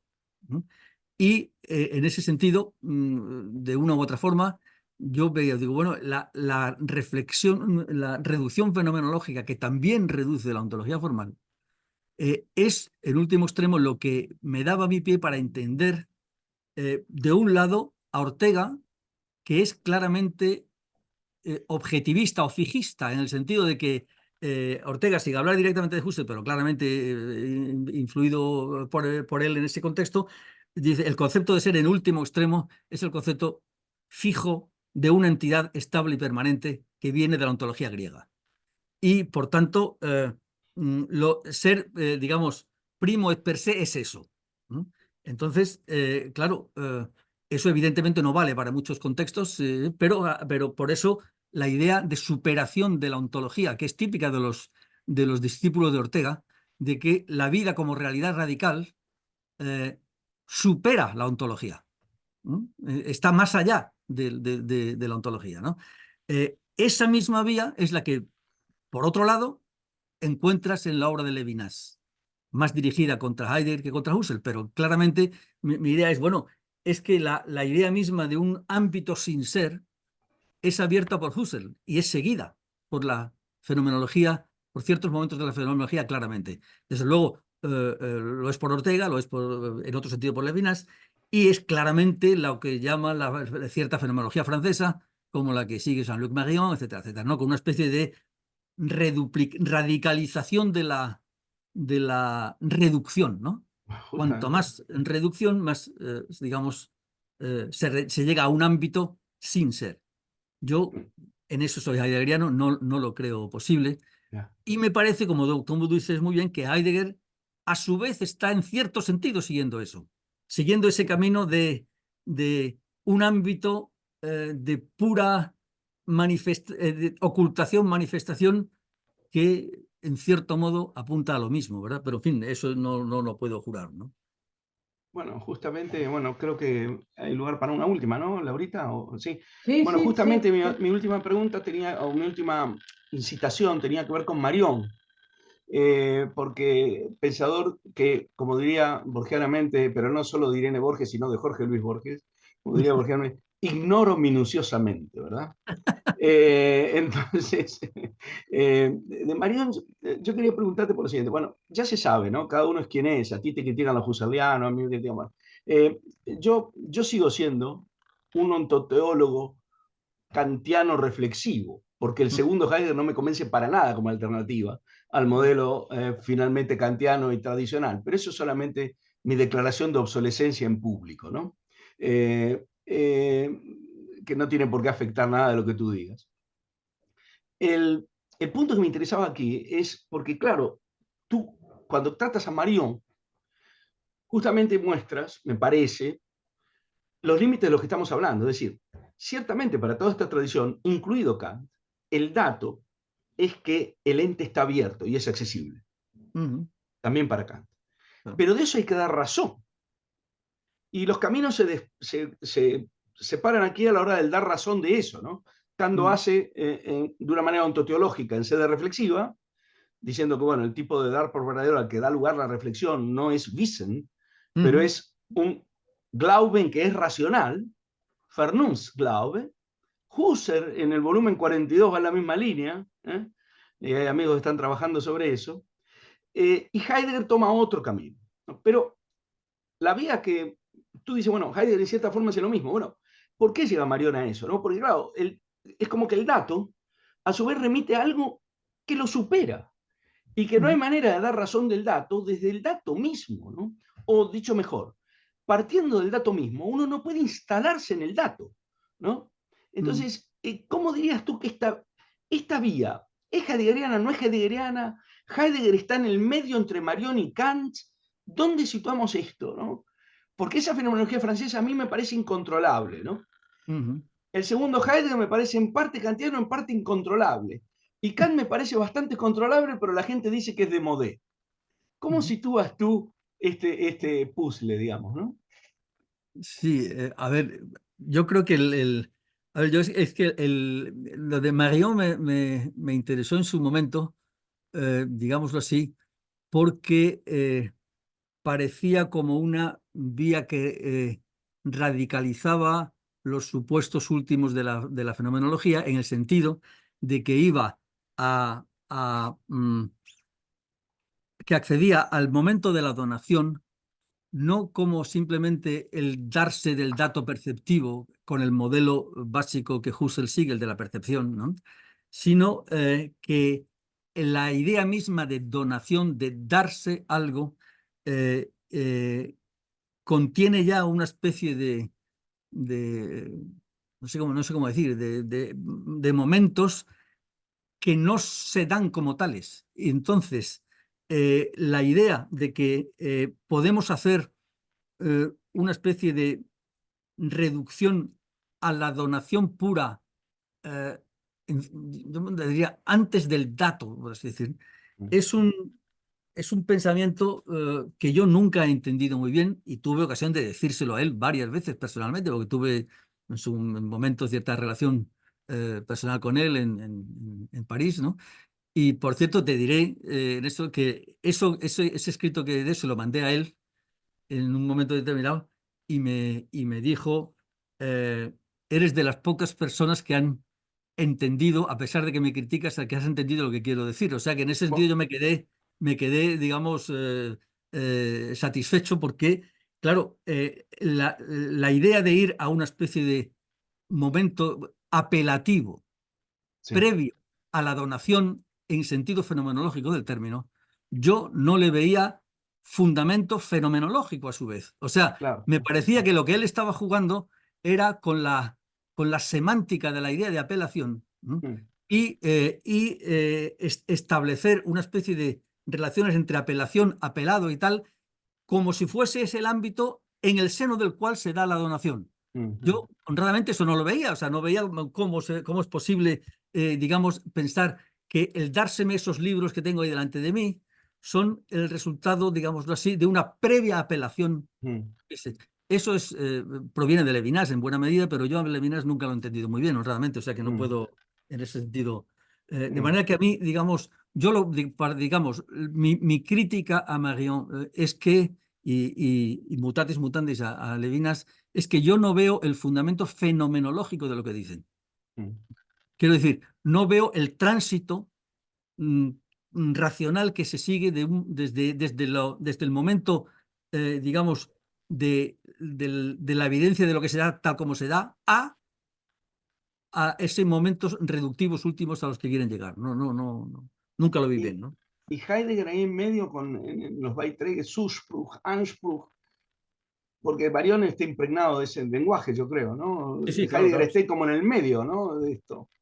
Claro, Claro, pero dice, fíjate que la pretensión de Marion, si no recuerdo mal era, digámoslo así, que el Anspruch del ser, la reclamación del ser, eh, tiene todavía un momento anterior, es decir, el momento apelativo, ese no es el Anspruch del ser, sino que hay una especie de reducción que él atribuye al aburrimiento, a una especie de análisis sí, del sí, sí. aburrimiento, y entonces el momento propiamente apelación en el sentido de que se te impone algo y esa imposición de algo te obliga a responder a ese algo. Entonces el juego de la apelación y responder le parece el juego inicial de la donación. Y a mí me parece metafórico, no sé cómo decirte. O sea, Sí, sí. a mí me parece Claro. que ¿Cómo la apelaría donación, sin... en ese sentido yo Claro, soy husserliano, la donación es perceptiva, esencialmente. claro. ¿Cómo apelaría sin percepción? Claro. Bueno, sí, bueno, yo no tengo... Yo creo que nos has mostrado por qué el siglo XX es metafísico, ¿no? En la práctica lo has mostrado, ¿no? Pero ya se sabe que hoy día en el siglo XXI todo va por el lado de TikTok, así que... yo me llamo a silencio porque hay gente muy interesada seguramente aquí en preguntarte cosas. Gracias, Alejandro, gracias, Ramón. Eh, Vamos entonces a, sí, abrir la ronda de preguntas, comentarios. Quien no tenga cámara o prefiere escribir, así como ya lo hizo Eric Zapp, puede hacerlo. Entonces vamos a leer su comentario, que dice: por lo visto, Kant inventó una forma de discurso filosófico más o menos nuevo, la metafísica de la modalidad, costumbres, en la traducción tradicional de Assetti. ¿Tiene este concepto un sentido en discurso aristotélico o en la perspectiva heideggeriana? ¿Puedes repetir la pregunta, lo último? Que no lo he Sí, oído bien. la pregunta dice: ¿tiene este concepto un sentido en discurso aristotélico o en el discurso aristotélico o en la perspectiva heideggeriana? A ver, Vamos de vuelta.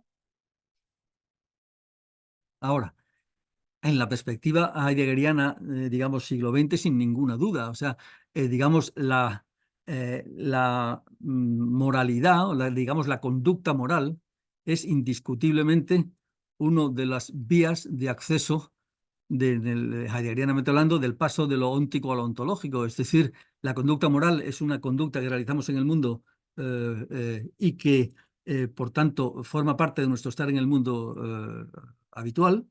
Y el análisis ontológico trascendental lo que trata de hacer es justamente decir, digamos, cuáles son las condiciones, o sea, cómo tiene que ser el ser para poder tener una determinada conducta moral. Y en ese sentido, no en este texto, pero en otros lo he escrito varias veces, o sea, toda la analítica existencial puede entenderse como una especie de matriz de la moralidad. O sea, es el ámbito únicamente en el cual puede arraigar algo así como una conducta moral. De manera que en ese sentido, sin ninguna duda, la moralidad es una vía hacia la metafísica, lo que no desde luego en el sentido de la metafísica de las costumbres, en el sentido de Kant, ¿no? De la doctrina de la virtud y la doctrina del derecho, ¿no? Pero sin duda lo es hacia la metafísica, ¿no? Gracias, Ramón. Claudio tiene una pregunta, Claudio Marenghi, y luego Irene. Gracias, Laura. ¿Se me escucha bien? Sí, sí, sí. Perfecto. Perfecto. Bueno, gracias por la presentación. El diálogo entre ustedes, súper enriquecedor. Ya había estado en alguna de estas, de aquel gran libro tuyo, La transformación hermenéutica de la fenomenología. Y bueno, lo disfruté tanto como esta nueva presentación. Así que primero y principal, muy agradecido. El proyecto tuyo digamos, encaminarte en una hermenéutica como filosofía del ser, me parece súper interesante, trato de compartir también esa mirada, Y vi también analogías con planteos no solo de Millán Puelles, que también lo he leído, leí un libro muy, muy bueno, que se llama La lógica de los conceptos metafísicos, una de las últimas cosas que escribió, realmente lo recomiendo. También, por ejemplo, Raúl Echauri, un pensador bastante poco conocido, que acercó a Santo Tomás y Heidegger, hizo un esfuerzo por eso, ¿no? Y también me resonaba Jean Grondin con esa lectura metafísica de la hermenéutica, e incluso Mauricio Beuchot, que tiene esa lectura de la hermenéutica analógica, y es gente que está encaminada en ese tipo de esfuerzo. Eso es un comentario nada más. La pregunta que tenía, Ramón, para hacerte es, en la tradición fenomenológico-hermenéutica, ¿hasta qué punto te parece a vos que el ser se puede, digamos, reducir al aparecer? ¿Y hasta qué punto el aparecer de lo que aparece, tal como lo plantea Husserl más de una vez, por ejemplo ya en Investigaciones Lógicas, no sería como una suerte de traducción de la diferencia ontológica heideggeriana? Bueno, a ver, sí, antes de nada, un brevísimo apunto. Dices un pensador muy desconocido, Raúl Echauri. No, yo es uno de los primeros, por lo menos para mí, uno de los primeros libros que leí in illo tempore, ¿verdad? Cuando empecé a estudiar a Heidegger, para entender sencillamente la relación de lo que puede ser el pensamiento del ser heideggeriano con el ser en el sentido tradicional de la metafísica clásica, ¿no? Y era un libro súper útil, aquel libro, todavía lo tengo por ahí puesto, ¿no? A ver, lo que dices del...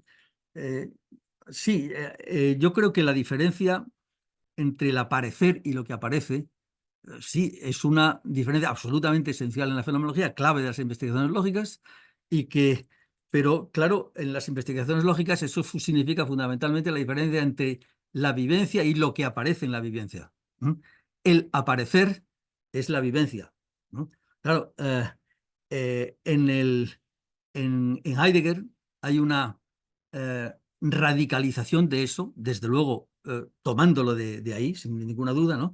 De manera que eh, trata de que el aparecer no es nunca, va a ser superado en el sentido de que no se trata de que sea un momento de la conciencia en el que aparece algo, sino que el intento del segundo Heidegger, sin ninguna duda, ya con huellas en Ser y Tiempo, es la superación del plano de la conciencia, y en el sentido de que lo que aparece es correlativo a toda una forma de ser que es la propia de la existencia y que no se reduce al momento de la autopercepción consciente, digamos así. O sea, que no ese es el momento fundamental del aparecer. Eso se radicaliza absolutamente en el segundo Heidegger, donde el concepto mismo de Lichtung no tiene nada que ver con la conciencia, en el sentido de que la conciencia también se aparece a sí misma en el ámbito de una Lichtung. Por tanto, eso se va, digamos, retirando las condiciones del aparecer cada vez más atrás, en esa especie de retroceso trascendental cada vez más radicalizado. Y yo creo que eso es lo que el trabajo sobre Marion lo titulaba El camino de la fenomenología. Yo creo que el camino de la fenomenología es el de una especie de radicalización trascendental cada vez cada vez buscándole más atrás de la última reducción, no sé cómo decirlo, ¿no? Y Heidegger está en ese camino, grosso modo, ¿no? Muchas gracias, Ramón. Gracias, Claudio. Sí, Irene. Bueno, voy a cerrar la ventana que ahora hay aquí haciendo un ruido horroroso. Perdonad, es que ha sido justo cuando me han abierto el micrófono, pues el ruido de la moto. Mira, yo solo puedo decir que me alegro muchísimo de haber recibido la información a tiempo para poder estar aquí con vosotros, no solo por el gusto de veros, aunque sea así en cuadraditos, pero también por poder estar teniendo una idea muy, muy apetitosa del libro, que aún no tengo, pero espero recibirlo pronto. Yo he estado hace poco, he vuelto esta semana de Brasil y por lo tanto no tenía posibilidad de encargarlo, porque si hubiese podido traspapelar, pero lo voy a pedir ahora, porque la idea, además de parecerme totalmente actual, nosotros estamos hoy en la situación de deber pensar el siglo XX, y el siglo XX en cuanto metafísica naturalis es realmente nuestra herencia, ¿no? Y con ella pensamos. Pues eso me permite también relacionar con algunos temas míos y pedirte quizá al final, si puedes, dar un poquito más de idea de este desarrollo metafísico de la metáfora o metafórico de la metafísica, que en Heidegger también aparece, ¿no? Y que me parece muy, muy importante, porque justamente se trata de, prescindiendo del academicismo del lenguaje, reencontrar en el lenguaje natural no solo esas ilusiones trascendentales que podían aparecer en la dialéctica trascendental kantiana, sino en cierta medida lo que me parece poder ser ya en la crítica de la razón pura la vía hermenéutica, la descubierta hermenéutica de lo que ya no es mera cognición, pero interpretación. La interpretación es la vía hermenéutica, de lo trascendental, diría yo en Kant, pero estoy mezclando, no quiero mezclar. Bueno, tiene que ver con el fondo, ¿no? Con el fondo de donde partimos. La cuestión de la metáfora que tú has relacionado muy especialmente con Ortega y con Zambrano, pues no lo había yo pensado por ahí, tampoco he estudiado tanto, desde luego la Zambrano muy poco, a Ortega más, pero no había relacionado eso. Me parece muy interesante y digno de explotar. Me va a encantar leer lo que has escrito. Pero la parte que me parece más común con aquello que es mi sensibilidad a la filosofía kantiana, heideggeriana y fenomenológica, es esa idea básica de lo trascendental, la trascendentalidad. Yo tampoco creo que sea posible en el siglo XX pasar de lo trascendental en su raíz kantiana y en las derivaciones posibles que pueden ser el casi trascendental de Apel y el meta trascendental de Tugendhat, que desarrollan a su manera en el tiempo en que Tugendhat aún hablaba de estas cosas. Luego ya no habla, ¿no? Pero a principio sí, en el concepto de verdad en Husserl y Heidegger, ¿no? Que yo he estudiado mucho en la época en que hice mi tesis doctoral, en donde, como Ramón muy bien sabe, y discutimos allí, ha sido una discusión muy bonita que recuerdo con afecto y con emoción, ¿no? Auténticamente. El kantismo sutil del primer Heidegger. El primer Heidegger en este caso era el Heidegger de Ser y Tiempo, ¿no? El proyecto de Ser y Tiempo. Pues esa idea de lo trascendental, yo diría, Alejandro, también, que algo tiene que ver con la idea de la Listung, porque si entendemos la Listung como el ámbito en el que se puede manifestar el ser, ese ámbito es el de lo trascendental, de la trascendencia. El hacer camino en el bosque hasta llegar a la Listung no es meramente penetrar en el bosque hasta un punto que hasta puede no tener salida, es realmente el encontrar el ámbito donde resplandece, donde la verdad se muestra y oculta a la vez.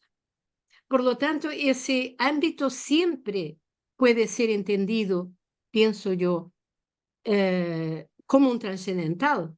Naturalmente, no un trascendental en el sentido que habitualmente se utiliza en relación a Kant y también en relación a Husserl, de la cuestión de la reducción al sujeto, al ego puro o al sujeto trascendental de la percepción, ¿no? No en ese sentido, sino en el sentido de la creación de la posibilidad de que aparezca lo que aparece. Y esto, en cierta medida, deja la situación ahí sin ir a rebuscar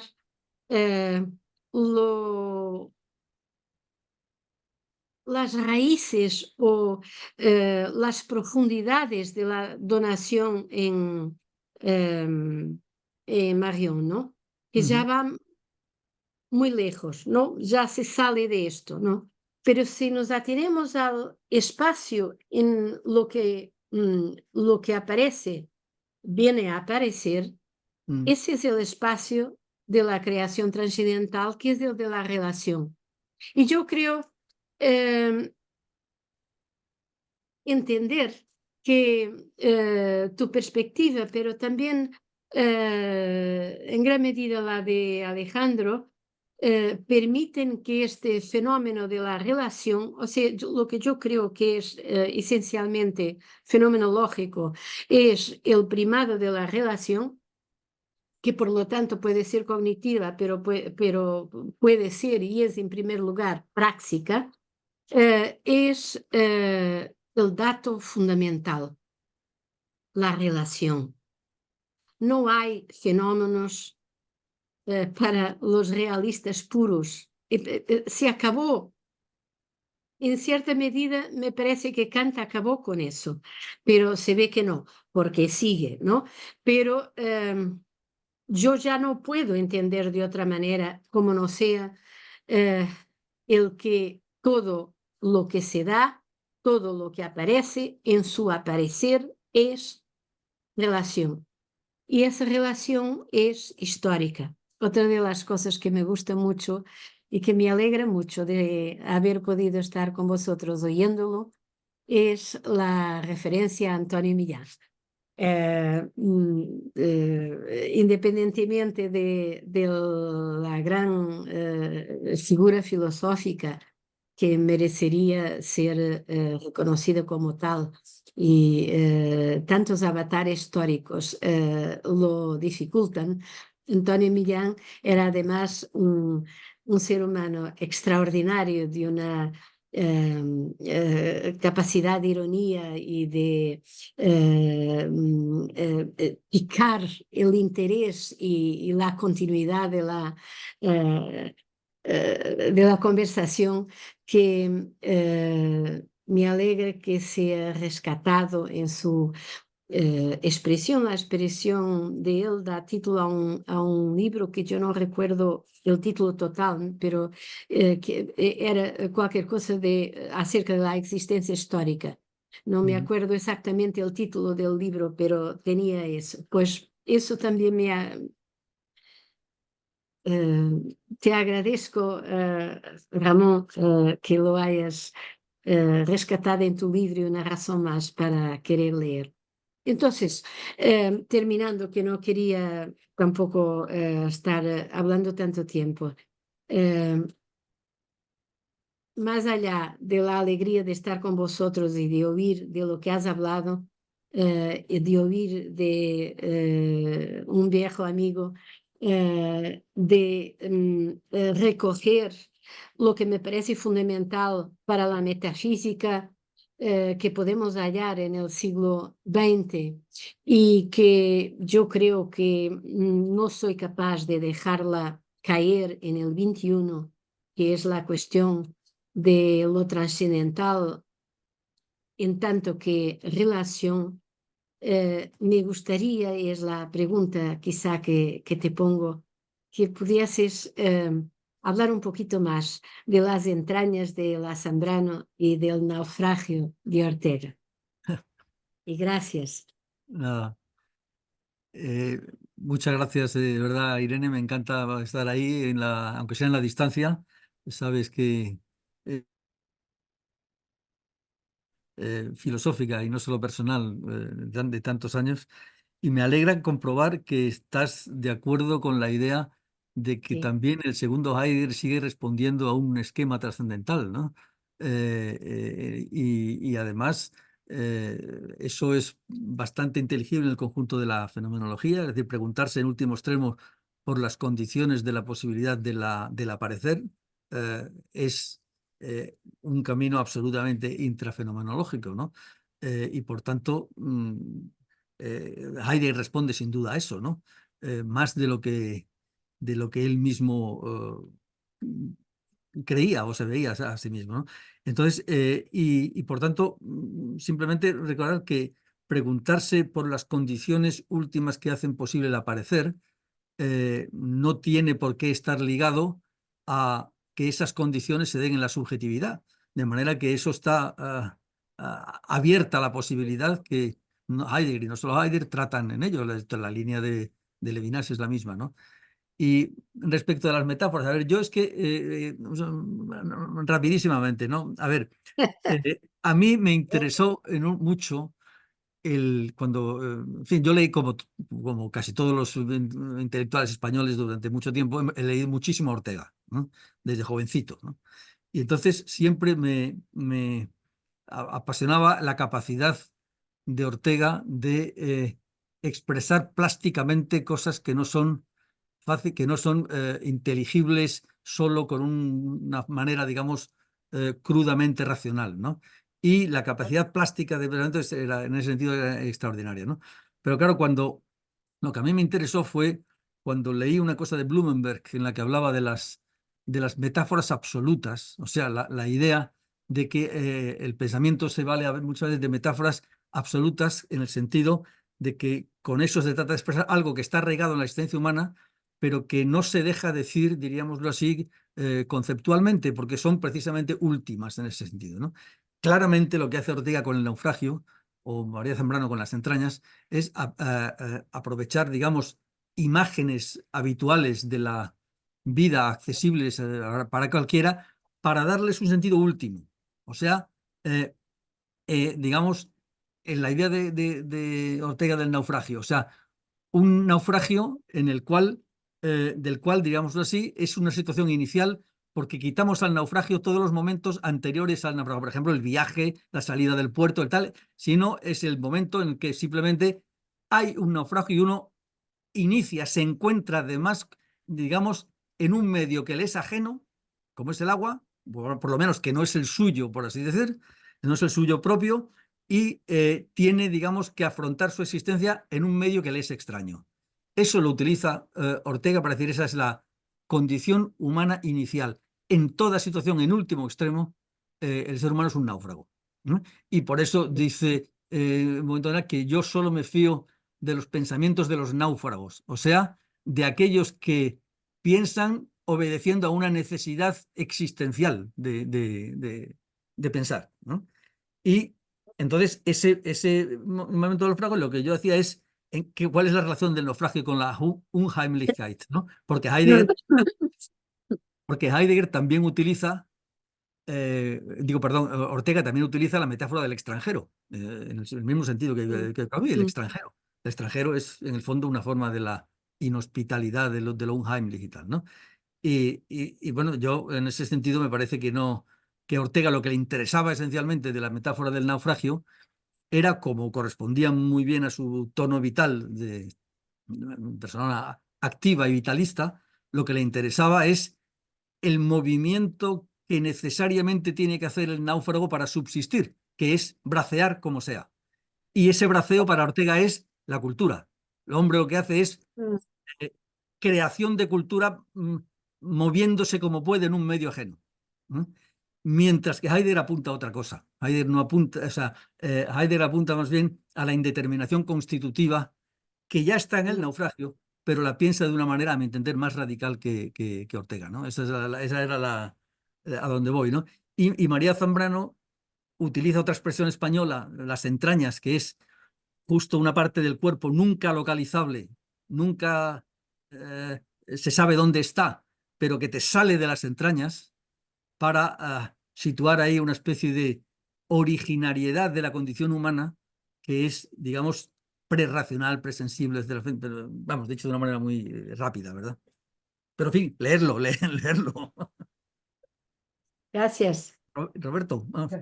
Sí, sí, Roberto y luego Juan Antonio, sí. Sí, bueno, muchas gracias también por la invitación. Lamento haberme unido un poco más tarde, pues venía de dar clases, pero bueno, estoy muy feliz aquí de compartir con todos ustedes, con Ramón, con Alejandro, en fin. Y celebro el libro, ¿sí? También como hago mía las palabras de Irene, a quien también saludo, lo tendré lo más pronto posible.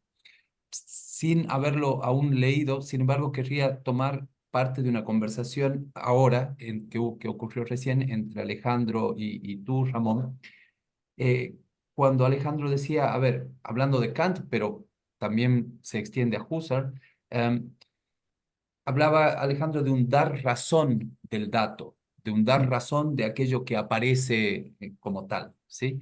Y eso digamos, lo conecto respecto de algo que tú dijiste recién, Ramón, aludiendo ahora a Heidegger. Lo conecto en el sentido de que son estrategias diferentes y mi pregunta va a ir a intentar poner en palabras estas diferencias, ¿no? Una estrategia central en el proyecto metafísico, llamémoslo así, ¿no? En general de Heidegger, enfatizar este retirarse de las condiciones del aparecer, ¿cierto? Como el movimiento qué sé yo, de autoocultamiento, de distintas maneras se lo nombra Heidegger, pero Heidegger pondría énfasis entonces en este retirarse de las condiciones del aparecer. Por otro lado, Husserl, quien como Kant, siguiendo un poco lo que decía también Alejandro entonces, busca dar razones, la idea de dar razones, ¿sí? Es fuerte aquí. Husserl desarrolla un proyecto metafísico una de cuyas claves fundamentales es la teleología. La estructura teleológica es central para elaborar un proyecto metafísico en Husserl, seguramente también en Kant, pero quisiera concentrarme en Husserl. Y mi punto es este, ¿no? ¿Cómo ves tú esta gran diferencia, o por lo menos diferencia entre estos dos aspectos que yo estoy remarcando? Es decir, del lado de Heidegger, el énfasis en este retirarse de las condiciones del aparecer, del lado de Husserl, una característica de teleología, no solo como un asunto por estudiar, sino como una estrategia central de la metafísica, ¿no? La metafísica es un discurso teleológico. Dar razones del dato es construir o reconstruir una teleología. ¿No sería esa una oposición bastante fundamental? Quiero decir, ¿no sería porque Heidegger está, digamos, enfocado en este retirarse, que él es incapaz de seguir la senda de una teleología, o sea, de una metafísica, una de cuyas avenidas sería la teleología? Sí, sí, lo has expresado muy bien, ¿no? Yo, claro, parto de la base, en ese sentido, de que Heidegger, en esa retirada, es una retirada que hay que entenderla como retroceso, o sea, en el sentido trascendental del término, o sea, el momento, digamos, analítico regresivo que parte de un determinado factum. Y el factum del que parte es el aparecer de lo que aparece en el sentido, lo que yo he llamado a veces el hecho fenomenológico, es decir, que algo aparece como siendo ello mismo. Y este momento del como ello mismo es absolutamente fundamental, porque, digamos, pensándolo, digamos, con toda radicalidad, las cosas no se me dan como representaciones de nada, sino como ellas mismas. Y por tanto, no puede haber un representacionismo inicial en ningún sentido, ¿verdad? Entonces, claro, el proyecto trascendental es justamente dar razón en el sentido de hacer inteligible las condiciones que hacen posible la mostración de eso que se muestra, ¿no? Y ciertamente en ese retroceso, Heidegger, en un momento fundamental en el que termina Ser y Tiempo, más o menos, es en el concepto de trascendencia, ¿no? La trascendencia, como está de la esencia del fundamento, la esencia de la verdad, etc., ¿no? La trascendencia es, en el último extremo, la apertura del campo de manifestabilidad en general, es correlativa de eso, ¿no? Entonces, si sigues en esa cuestión, en la medida en que la trascendencia forma parte de un factum que Heidegger todavía sigue pensando como el equivalente a una subjetividad, a un sujeto bien entendido, en el momento en que dejas reposar la trascendencia en un sujeto bien entendido, pierde, por así decir, el anclaje en la subjetividad típico de la filosofía moderna, incluida la fenomenología, y entonces se abre un terreno de trascendentalidad, de razonamiento trascendental, que ya se puede radicalizar más allá del ser sin, diríamos, el momento de anclaje en la subjetividad consciente en algún sentido. Y eso, claro, entonces ahí, como verás, no hay teleología. O sea, ¿qué teleología puede haber? O sea, para que haya teleología, supongo yo, por ejemplo, el aspecto teleológico del pensamiento de Husserl lo conozco muy mal, ¿eh? Por eso, ayer justamente tuve una conversación con Agustín Serrano de Aros sobre esto, que habló de yo no digo, yo ahí no lo sigo bien porque conozco mal los textos de Husserl sobre eso, ¿no?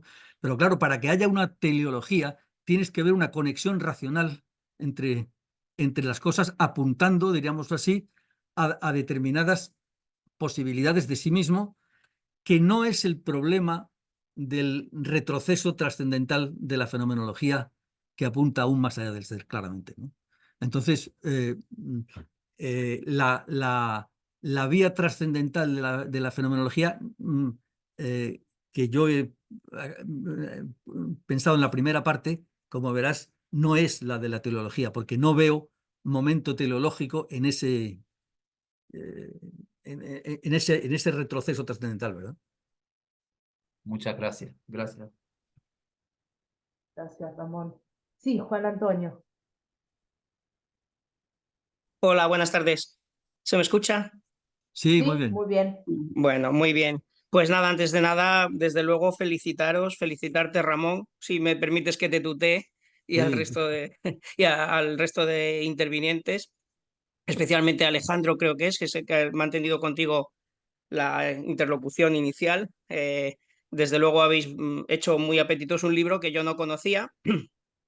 Tengo que confesar que llegué aquí a través de una nota de Facebook que invitaba a esta reunión y al ver la palabra metafísica, pues como yo creo que soy un metafísico, me sentí llamado, pero a continuación vi el nombre de Heidegger y dije, ostras, aquí va a haber una pequeña disensión. Entonces, sí, querría, aunque lo formule de forma, digamos, asertiva, que lo tomes como una pregunta, quizás la que más va a disentir de este bello grupo que veo que formáis y en el que me siento un poco muy bien acogido, pero como viniendo desde fuera, porque no os conocía a ninguno y estoy encantado de conoceros. Pero voy a iniciar quizá de una mala manera, que es quizá poniendo un poco el punto más de objeción, aunque ya te digo que más como un planteo de pregunta. Y no sé si lo que voy a decir es una simpleza al fin y al cabo, pero veo que se pretende aquí un acercamiento que me parece muy interesante y lo he visto en otras ocasiones entre Heidegger y la metafísica. Incluso se ha hablado aquí de Heidegger y la ontoteología. Bueno, incluso en Kant, a través del concepto de lo trascendental, que está en ambos, Heidegger lo toma de Kant, el concepto de lo trascendental como creo yo, lo habéis pintado como el nexo de unión entre la metafísica y la filosofía trascendental, primero kantiana y luego... Pero claro, todos sabemos también que estos filósofos, por lo menos en su discurso más exotérico, digamos, con X, han dicho que precisamente venían a decir que la metafísica como ciencia era imposible o como saber, y que o en el caso de Heidegger, que la metafísica pues había terminado, etc. Yo pienso que quizá se puede leer en ellos ciertos metafísicos, evidentemente, como habéis dicho, pues Heidegger sigue dependiendo, y como lo han hecho ver Derrida y otros han denunciado, sigue dependiendo de las estructuras, esencia, existencia, etc. Conceptos que no son inevitables de cualquier forma, pero creo que habría que reivindicar un poco en qué sentido ellos no se consideran metafísicos, y si nos estuvieran escuchando, quizá diríamos que estamos traicionando su intención. Y yo creo que Kant esto lo vivió ya con sus seguidores inmediatos, vio que iban por el mal camino de intentar diluir lo que había de verdadera crítica en la filosofía trascendental. Que yo eso lo situaría, o sea, yo pienso que a lo mejor estamos jugando aquí un poco con la ambigüedad de la palabra trascendental, y que habría quizá que marcar la gran diferencia que pretende establecer Kant con esta palabra. Yo creo que un poco desafortunada, porque efectivamente nos puede remitir a los trascendentales medievales y tal, y creo que eso es un error, no hay una conexión, yo no la veo clara, pero sobre todo, tal como se plantea por parte de la filosofía trascendental, yo lo veo como, y esto es lo que quiero que me ayudes a disolver, si es preciso, como un intento precisamente de no situarse en el terreno de la metafísica, sino dar un paso atrás. Esta expresión no es de Kant, pero sí es de Heidegger, dar un paso atrás, un paso previo, podríamos decir, un paso preontológico incluso, no meterse en los feraces campos de la ontología, como decía Kant, dar un paso previo, digamos, mantenerse en un estado en que uno no está comprometido ontológicamente con nada, por tanto no está comprometido metafísicamente. Es verdad que en ese paso yo creo que es insostenible, y por eso me considero metafísico, pero creo que Kant de cualquier forma intentó mantenerse en ese nivel en el que el discurso acerca de las condiciones de posibilidad del discurso teórico no tiene compromiso ontológico. Yo creo que es un error, porque tiene compromiso ontológico con un sujeto que, al fin y al cabo, aunque Kant lo llame un sujeto trascendental, queriendo distinguirlo de cualquier entidad trascendente, sustantiva, etcétera, pues yo creo que Kant no se preguntó suficientemente sobre el estatus ontológico de ese sujeto trascendental. Yo creo que si lo hubieran conocido los filósofos medievales, habrían dicho que era un conceptualista, es decir, alguien que cree que se pueden manejar los conceptos sin que tengan importe sustantivo, pero al fin y al cabo esa es la tarea que ellos intentan, y creo que en cuanto a intento de limitación del discurso metafísico, intenta ser muy radical, y entonces pues supongo que los herederos de Kant que quieren salvar ese paso atrás que no se compromete ontológicamente, dirían que hablar de metafísica kantiana es o bien es un error de interpretación, o bien es pasarle la factura a Kant, que yo creo que sería quizá el camino, digo, y algo semejante se puede decir en Heidegger, porque si Heidegger es metafísico, yo creo que creo que lo es, porque nadie escapa a la metafísica desde mi punto de vista, pero lo es pese a sí. Lo es pese a su intención. Él quiere colocarse en un lugar en el que el ser ya no sea metafísico, ni siquiera sea ontológico en el sentido clásico de la palabra. Bueno, no quiero extenderme mucho, creo que te has podido hacer perfecta idea de la pregunta, aunque no esté formulada, insisto, en forma de pregunta, pero lo que yo he visto sin leer tu libro, y desde luego quedo pendiente y muy interesado de leerlo, es que este proyecto es complejo, es complicado y es problemático en el sentido que no sé si he expresado con claridad. Muchas gracias. No, gracias a ti. Te respondo también de tú. Yo como español siempre me siento un poco, no sé muy bien cómo tratar cuando hablo con latinoamericanos, que son mucho más correctos que en España, donde todo el mundo ahora se habla de tú en cualquier sitio, aunque no hayas tenido el menor trato con nadie, ¿verdad? Entonces uno se queda y yo lamento mucho los latinoamericanos que vienen a Madrid, al poco tiempo empiezan a tutear a todo el mundo. Eso es la mala costumbre que tenemos los españoles, que hemos perdido un poco esa mínima corrección al dirigirse a la gente, pero en la medida en que el tuteo es estupendo porque es un símbolo de amistad, encantado de la vida y no hay en fin, estupendo, ¿no? Vamos a ver, si yo entiendo bien el conjunto de tu discurso, lo que vienes a decir en cierto modo es que tanto Kant como en su manera Heidegger es como injusto situarlos bajo el rótulo de metafísica, digámoslo así, ¿no? Que no son propiamente hablando metafísicos. Y en un primer instante, en un primer momento tienes razón, en el sentido de que ciertamente Kant es tenido por un crítico de la metafísica, especialmente, naturalmente, de la metafísica especial, no desde luego de la metafísica general, ¿verdad? Recordarás el célebre texto en el que Kant dice: el pomposo nombre de una ontología tiene que ser sustituido por una analítica del entendimiento puro, ¿no? De manera que la analítica del entendimiento puro juega el papel fundamentante propio de una ontología, digámoslo así, ¿no? Pero en cualquier caso, en el caso de Heidegger, ciertamente el Heidegger, sobre todo el segundo Heidegger, y probablemente se puede decir que siempre, ha tenido la idea de superar el plano de la reflexión metafísica. Pero superar el plano de la reflexión metafísica quiere decir la estructura ontoteológica de la metafísica, o sea, la visión de un ser en general visto desde la óptica o la impronta del fundamento.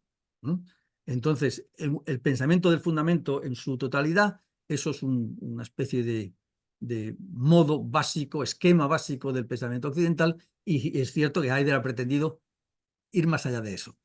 Ahora bien, el uso que estamos haciendo aquí de la noción de trascendental justamente es un tipo de reflexión, un tipo de pensamiento que precisamente en la manera en que indaga, retrocediendo, no progresivamente yendo hacia adelante, sacando nuevas consecuencias o encontrando nuevas cosas a partir de un dato, sino moviéndose en un movimiento reflexivo hacia las condiciones que hacen posible el aparecer del dato.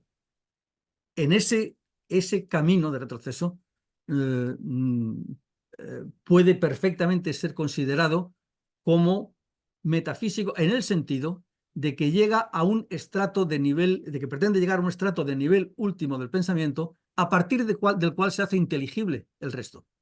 Entonces, en ese sentido, hay una expresión de Ortega que siempre me ha gustado, que dice el nivel de nuestro radicalismo, ¿no? Bien, pues en ese proceso de radicalización, lo que se busca en últimos extremos es llegar a un nivel a partir del cual se entiende todo lo demás. Y ese momento es constitutivo de lo que yo llamo, de lo que yo creo que es la reflexión metafísica. Que por tanto, en metafísica no es solamente la estructura ontológica, sino el tipo de reflexión a partir del cual se mueve el pensamiento. Y en ese sentido, me parece que, y es en el sentido de decir que el pensamiento del siglo XX hace constantemente reflexiones de este orden, incluso en aquellos momentos que se consideran propiamente antimetafísicos, entendiendo por metafísico toda la estructura ontológica, con lo que Heidegger ha impregnado el pensamiento de una concepción general de la metafísica. Cuando Bátimo o Derrida hablan de la metafísica en ese sentido, la estructura ontoteológica del pensamiento, ¿no? Perdona, Muchas gracias. Sí. ¿puedo preguntarle otra vez? Sí. Hay vale. Perdón, Ramón, porque hay un comentario más, entonces ya leemos el comentario porque estamos ya prácticamente sobre la hora. Sí. Perdón, Juan Antonio. Sí, Después bien. seguro tendremos oportunidad de continuar y hay dos comentarios para no extendernos mucho más. Entonces, dice Horacio Gianecci, bueno, avisa que se tiene que retirar para ir a dar clases, agradece y felicita tanto a Ramón como a Alejandro por la presentación y espera ansioso poder leer el libro como también así la guía sobre Aristóteles. Y Ramón, te consulto, habría un comentario más de Eduardo, si querés que lo lea, y quizás para dar una respuesta así como vos dispongas. Eduardo Salinas dice: agradezco la presentación, me ha parecido fructífera. Mi pregunta es, a propósito de mencionar el segundo Heidegger, he visto que en esta etapa se encuentra esta impronta de los semidioses, que aquellos que padecen en la escucha del ser, como aquellos que padecen en la escucha del ser. ¿Tiene esto alguna relación con lo trascendental? A ver, no sé, tendría que ver en qué contexto aparece la cuestión de los semidioses. Lo que yo creo, digámoslo así, que cuando Heidegger habla de donde aparece lo que llama la cuaternidad, ¿no? En los cuatro polos, digámoslo así, eso sigue siendo en cierta medida un nivel, un ámbito en el retroceso trascendental. Es decir, es en el fondo, digamos, el aparecer del mundo aparece a partir de ese momento de los cuatro polos entre los cuales están los dioses. Lo que aparece, aparece como encuadrado, diríamos así, en eso, ¿no? De manera que eso puede entenderse de esa forma como un momento en esa indagación reflexiva en las condiciones del aparecer, ¿no? Pero tendría que ver, digamos, el texto en el que concretamente habla de eso, ¿no? Bueno, muchísimas gracias, Ramón. Alejandro, una vez más un agradecimiento a todas y todos los que se unieron a este encuentro. Y bueno, vamos a esperar a que el libro llegue a estos lares lo antes posible y luego vamos a ver si hacemos otro encuentro, es decir, vamos Schritt per Schritt. Muy bien. Entonces, muchas gracias nuevamente y felicitaciones. Muchas Celebramos gracias a como todos. siempre obras tan maestras. Muchas gracias a todos por vuestra paciencia y trataré, Laura, de hablar con Tecnos directamente a ver si mandan a Argentina los libros. ¿Verdad?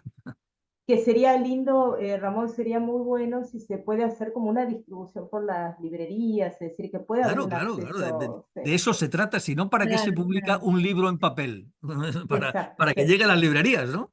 Sí. Creeríamos. Bueno, Bueno, muchas gracias. Buena gracias a tarde todos, para ¿eh? quienes están en este hemisferio y buenas Gracias. noches Gracias, para Alejandro. los del Gracias, Felicitaciones, Ramón, hemisferio por tu norte. brazo. Roberto. Chao. Chao, chao, chao, Gracias. Alejandro, chao a Gracias. todos. Jan, Saludos a adiós. todos. Chao, Alejandro. Gracias.